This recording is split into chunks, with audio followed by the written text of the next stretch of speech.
নমস্কার বন্ধুরা, সুপ্রভাত। কেমন আছো তোমরা সবাই? আশা করছি তোমরা সবাই খুব ভালো আছো আর আমিও খুব ভালো আছি। আমি সোমা আর আমার ছোট্ট একটি চ্যানেল শখের পরিবারের নতুন একটি ভিডিওতে তোমাদের সকলকে অনেক অনেক স্বাগত জানিয়ে আজকের ব্লগটি আমি শুরু করছি। ঘড়িতে এখন সময় সকাল 8টা। সকাল সকাল চলে এসেছি আজকে রান্নাঘরে। আজকের ব্লগটা কিন্তু আমি রান্নাঘর থেকেই শুরু করছি। আমাদের তো সকালবেলা রান্না হয়ে যায়, তোমাদের আগেও বলেছি ব্লগের মাধ্যমে। তো অন্যান্য দিন তো আমার শাশুড়ি মাই রান্না করেন, কিন্তু আজকে আমার শাশুড়ি মা গেছেন পুজোর ওইদিকে আর আমি এসেছি রান্নাঘরে রান্না করতে। আমার একটু সমস্যা হয়েছে, তো সেই কারণে আমি পুজো দিতে পারবো না কয়েকটা দিন। তো সেই কারণেই আর কি। এদিকে দেখো সকাল সকাল একদিকে বসিয়ে দিয়েছি ভাত, আর একদিকে তখন দেখলে না বাঁধাকপিটা কুচালাম, তো সেই বাঁধাকপিটাই আমি সেদ্ধ বসিয়ে দিয়েছি। আর এরই মাঝে চা করা হয়েছিল, তো বাঁধাকপিটা সেদ্ধ বসিয়ে কিন্তু আমি চাটা খেয়ে নিয়েছিলাম। আগের দিনের একটা লুচি ছিল, সেই লুচিটার সাথে চা খেতে খেতে বাঁধাকপিটাও সেদ্ধ হয়ে গেছিলো। তাই বাঁধাকপিটা নামিয়ে এখন ভেজে নিচ্ছিলাম আলু বাঁধাকপিতে দেওয়ার জন্য।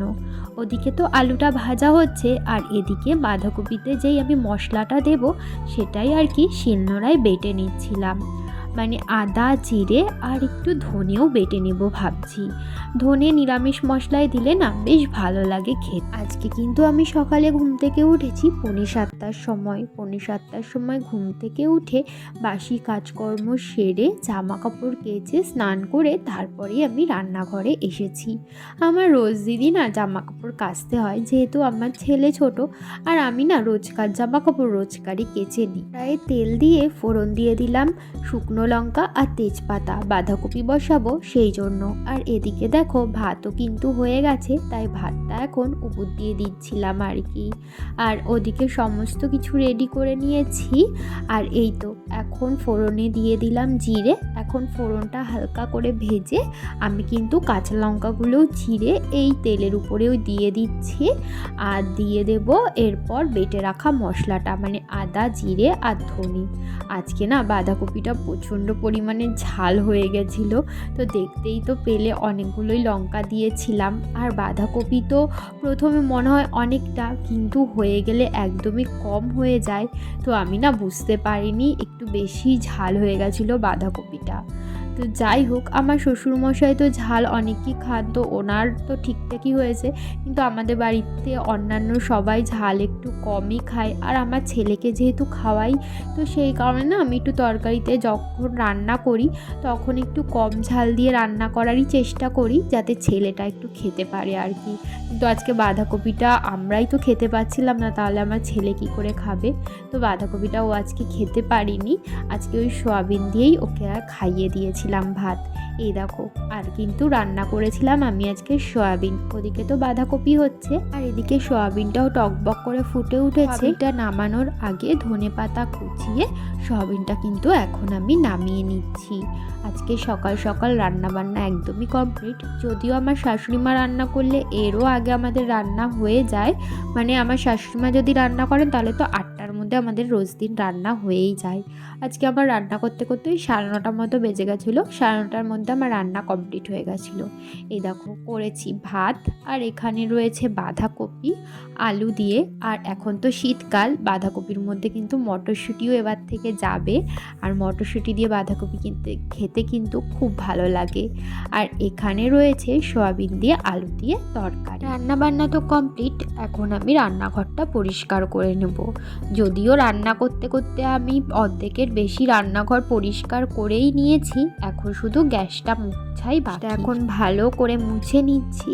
এরপর রান্না বান্নার পর যেই এঁটো বাসনগুলো রয়েছে সেগুলো কিন্তু আমি মেজে নেব। এরই মধ্যে আমার ছেলেও ঘুম থেকে উঠে পড়েছে। এরই মাঝে কিন্তু আমি ছেলের খাবারটা খাইয়েই দিয়েছি।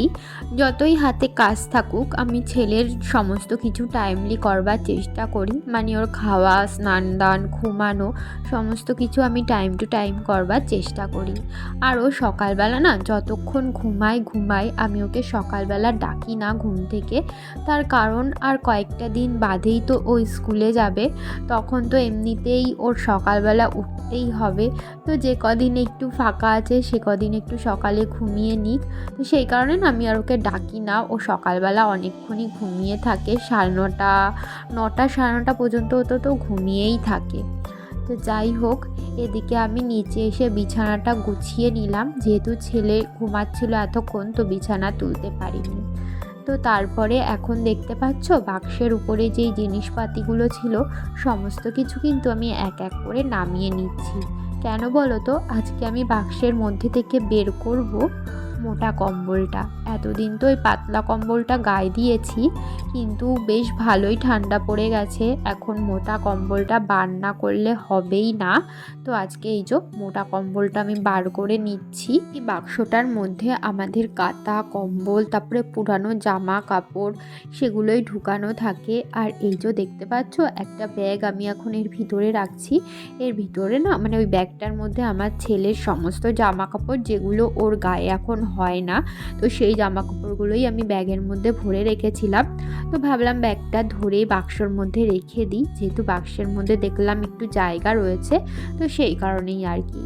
তো এই তো বাক্সের মধ্যে থেকে যেটা বার করার আমি তো বার করে নিয়েছি। এখন বাক্সের উপরে যেই জিনিসগুলো ছিল সেই জিনিসগুলো আবার সুন্দর করে সাজিয়ে রাখছি। আমার না জিনিসপত্র সাজিয়ে গুছিয়ে টিপটপ পরিপাটি করে রাখতে খুব ভালো লাগে। আমি যখন যেই জায়গাতে থাকি তখন সেই জায়গাটা নিজের মনের মতো করে গুছিয়ে নেওয়ার চেষ্টা করি। তো যাই হোক, কম্বলটা যেহেতু আজকে বার করলাম তাই ভাবলাম একটু রোদ খাইয়ে নিই, তাই বাইরে নিয়ে যাচ্ছি রোদে। আমাদের বাড়ির যেই পাঁচিল রয়েছে বাইরে, সেই পাঁচিলেই নিয়ে গিয়ে আমি রোদে দিয়ে আসলাম কম্বলটা। আর এদিকে আমার হাজবেন্ডও এখন কাজে বেরিয়ে পড়ছিল আর কি, তো ওদিকে কাজে চলে গেছে।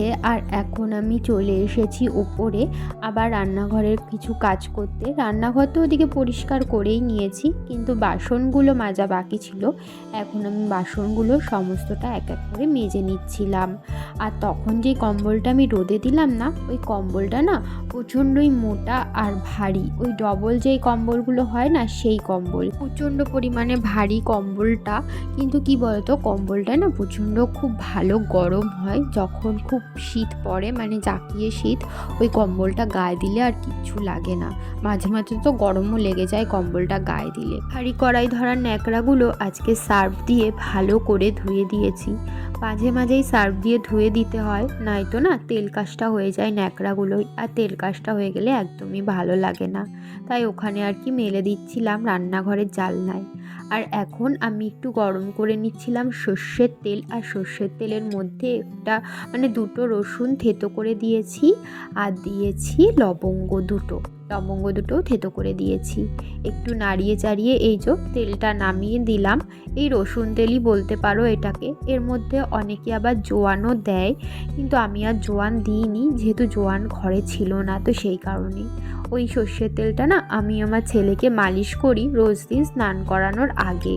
ও যেহেতু ঠান্ডা লেগেছে, তো সেই কারণে ঠান্ডা লাগলে শুনেছি বাচ্চাদের এইভাবে তেল মালিশ করলে ভালো নাকি উপকার পাওয়া যায়।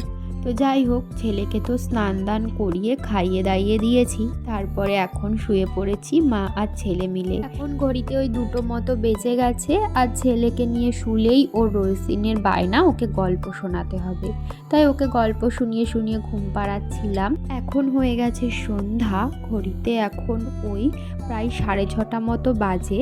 নিজের জন্য বানিয়ে নিয়েছি একটু চা, আর এখন মেখে নিচ্ছি মুড়ি আর চানাচুর। তো এখন আমি সন্ধ্যাবেলা একটু মুড়ি চানাচুর খাবো, আর সাথে একটু চাও খাবো। মাথাটা না প্রচণ্ডই যন্ত্রণা করছে, তাই ভাবলাম একটু চা করে খাই। আর এদিকে সন্ধ্যাবেলা ছেলেকে ভেজে দিয়েছিলাম একটু মাখানা, আর এই বাটির মধ্যে রয়েছে একটু পাউরুটিটা ওকে দেওয়া হয়েছিল, এইটুকুনি আর খেতে পারিনি, এইটুকুনি আমাকে খেয়ে নিতে বলছে।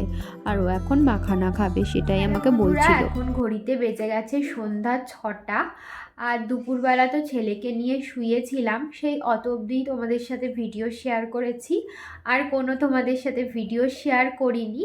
তারপরে আমি তো ঘুমাইনি, ছেলে ঘুমিয়েছিল, আমি ওই 1 ঘন্টা মতো একটু শুয়েছিলাম। তারপরে উঠলাম, উঠে বিকালের কাজকর্ম যা ছিল আর কি সেগুলো করলাম, মানে ঘর দোয়ার ঝাড়ঝুড় দেওয়া, তারপরে বাইরে কয়েকটি জামা কাপড় মেলা ছিল সেগুলো তুললাম। তারপরে ঘরে এসে ছেলেকে ডেকে তুলতেই সন্ধ্যা হয়ে গেছে। এখন তো মানে 5টা বাজলেই সন্ধ্যা হয়ে যায় মোটামুটি। তো সন্ধ্যা হয়ে যাওয়ার পর ছেলেও ঘুম থেকে যেহেতু উঠে পড়েছিল, ওকে সন্ধ্যার টিফিন খাইয়ে দিলাম। আর আমিও একটু চা করে খেলাম, তার কারণ আজকে সন্ধ্যার থেকে না হট করে দেখছি মাথাটা যন্ত্রণা করছে, আর ঠান্ডা লেগে নাকটা পুরো টাইট হয়ে রয়েছে, এতটা অস্বস্তিকর লাগছে না।